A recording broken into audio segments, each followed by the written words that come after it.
கேரள மாநில சட்டமன்ற தேர்தலில் காங்கிரஸ் கட்சி வெற்றி பெற்று ஆட்சி அமைக்க வேண்டி அந்த கட்சியின் முதலமைச்சர் வேட்பாளர் ரமேஷ் சென்னிதலா திருவண்ணாமலை அண்ணாமலையார் கோவிலில் இன்று சுவாமி தரிசனம் செய்தார். கேரள மாநில காங்கிரஸ் கமிட்டியின் பொதுச் செயலாளரும் முதலமைச்சர் வேட்பாளருமான ரமேஷ் சென்னிதலா இன்று காலை அண்ணாமலையார் கோவிலில் சம்பந்த விநாயகரை வணங்கிவிட்டு பின்னர் உண்ணாமுலை அம்மன் உடனாகிய அண்ணாமலையாருக்கு நடைபெற்ற சிறப்பு அபிஷேகத்தில் கலந்து கொண்டு மனமுருகி வேண்டினார்.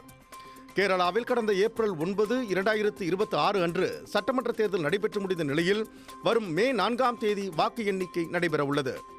இந்த நிலையில் காங்கிரஸ் தலைமையிலான ஐக்கிய ஜனநாயக முன்னணி வெற்றி பெற்று மீண்டும் ஆட்சியை பிடிக்க வேண்டும் என்ற வேண்டுதலுடன் அவர் இந்த வழிபாட்டை மேற்கொண்டார். வைகுந்த வாயிற்படியில் நின்று மலையை நோக்கி வணங்கிய அவருக்கு கோவில் நிர்வாகம் சார்பில் அண்ணாமலையார் புகைப்படம், மாலை மற்றும் பிரசாதங்கள் வழங்கி சிறப்பான வரவேற்பு அளிக்கப்பட்டது.